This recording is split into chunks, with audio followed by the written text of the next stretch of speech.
If you remember the TV series Barney Miller, it wasn't your average comedy show at the time.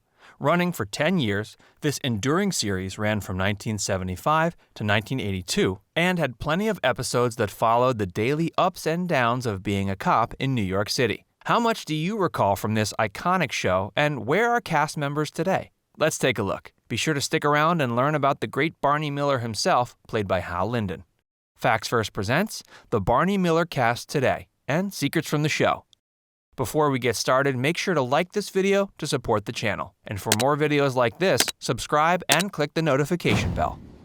Number 1. Barbara Barrie. Over the decade that this sitcom aired, there was one person in the cast of Barney Miller that didn't show up too often. Barbara Barrie played the wife of Police Captain Barney Miller for only 37 episodes. So if you were lucky, Barbara would drop in at the East 6th Street Police Station in Greenwich Village. However, for the initial pilot episode, Captain Miller happened to have a different wife, played by a different actress, who turned out to be Abby Dalton. When the series finally took off, Barbara filled in as Barney's wife, Elizabeth, or, as on the show, usually just called Liz. While Barbara's character didn't have much screen time on the show, she also happened to land a bigger role in another comedy series playing another family member along with Brooke Shields. For the series Suddenly Susan, Barrie played the supportive grandmother for another 92 episodes. And speaking of better-known family roles, she was the voice of Hercules' adoptive mother in the animated Disney film in 1997. Barbara is just one of 4 surviving members of the original Barney Miller cast members, and at 89, she still manages to act from time to time. Most recently, she appeared in acting roles for a Broadway and off-Broadway stage production in New York City in 2017. Number 2. Set to be immortalized. It's not uncommon that some iconic pieces of Barney Miller might be sold on eBay, but can you believe some of the show is on display? The Smithsonian is one of the few places that house items that are holding historic value. In their television museum section, they have some iconic props proudly displayed. Among the collection are various badges, the original jail cell door, and even Jack Sue's iconic coffee mug. Hopefully, it doesn't have any leftover coffee that Jack was known to make. Number 3. Almost to the silver screen. When the success of Barney Miller reached a peak, there was talk of making a film version. As the tradition in Hollywood for every successful TV series reaches its 7th year, there's always an option to make the leap to do a film version. But this fell apart when a busy shooting schedule for TV kept them occupied. We're sure some great ideas would have made a Barney Miller movie a big hit, but that doesn't discount a possible remake that could happen anytime soon.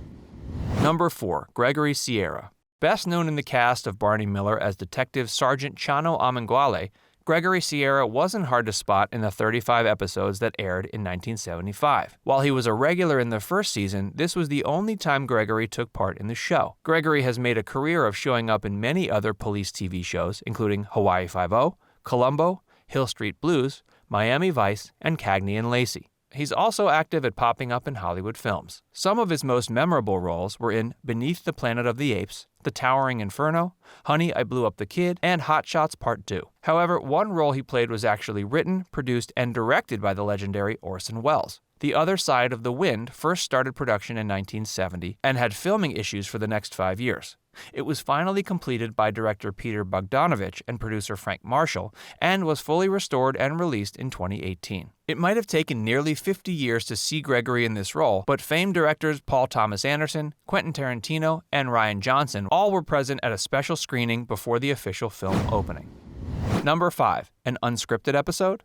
You never imagine doing a TV show without a script, but there was one episode that ditched using one. It seemed that a favorite cast member, Jack Sue, had died from cancer. Grief-stricken, the cast decided to dedicate a whole show paying tribute to their co-star, using old clips and ad-libbing their lines. At the very end of the show, they all saluted Jack by lifting their coffee mugs. Which character do you think is funnier? Was it Jack Sue or Abe Vigoda? Then press like and tell us in the comments. Number 6. Cops and Robbers. Barney Miller was different from other shows at the time, since many of the cast would rotate roles from time to time. It might surprise you to know that Steve Landesberg and Ron Carey were both cops on the show, but they would also turn up in disguise as crooks from time to time. It was a great way to stretch their budget and give cast members something fun to do. Other extras that were hired would also recycle characters in the same way. If you were watching carefully, you could see the same extras wearing a new disguise in each new episode.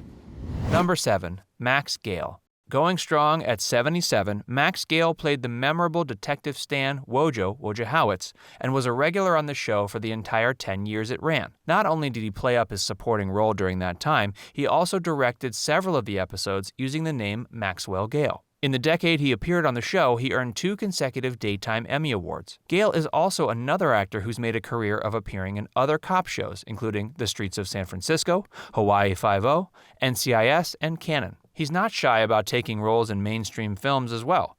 You might remember him from the hit comedy DC Cab, Man Against the Mob, and Pontiac Moon. Max also appeared recounting the life of Jack Sue when he played Detective Nick Yamana in the documentary You Don't Know Jack, The Jack Sue Story. You can also see him in the daytime soap opera General Hospital as Mike Corbin. Just last year, he earned another Emmy Award for his role. When most actors are hanging up their acting skills, Max is perfectly fine at showing us that he's not quite done just yet. If they ever get around to a Barney Miller remake series or movie, we're sure Max will be interested in joining the cast. Number 8. NYC in Culver City. Aside from the New York City setting, the magic of Hollywood makes anything possible. The entire series was shot in Los Angeles at a film studio. While some episodes were shot outside the station's interior, it was often another part of the stage they worked from. But for most people with such natural New York accents, you would have think they filmed in the Big Apple. Number 9. No Canned Laughter. Culver City is known in Hollywood as the land of the live TV shows. For the cast of Barney Miller, every episode was shot with a live audience. The laughter and sometimes coughing can be heard off-screen. This was a bold method to do, and sometimes some jokes worked and some didn't. The cast often found support in their scene when the audience cheered on their entrance. Often, they would play up an audience reaction that could return even more laughter. Number 10. Hal Linden. The cast wouldn't be complete without including the lovable Barney Miller himself. At 89 years young, this seasoned New York City native is still going strong, appearing in films and TV shows. While his role as Barney Miller wasn't without the daily mess of problems in his station, most fans might have wondered if he ever reached the level of detective. In fact, it took a total of 10 years for his character to be awarded that rank, along with enduring the ups and downs of his troubled Greenwich Village police station. But it wasn't all in vain for Hal Linden. Amazingly, he and co-star Max Gail are the only actors who got opening credits on the show. After the series ended, Hal decided he wanted to pursue another passion project. It seems Hal jumped into the live jazz scene and enjoyed playing clarinet with his orchestra. He even recorded an album in 2011 entitled It's Never Too Late and released a DVD. When it comes to film and TV, he's not too shabby, but this title star just can't seem to shake the Barney Miller image he's best known for. Despite that, Hal has kept himself busy since Barney Miller wrapped in 1982. Just last year, he appeared in TV's Grey's Anatomy and the film Granddaddy Daycare. Some TV shows never have the long and successful run that Barney Miller had, and the concept was different than many shows that were being done at the time. Which fact is most surprising for you, that they shot episodes live or how they swapped character roles? Tell us in the comments, and for more videos like this, make sure you subscribe to FactsVerse.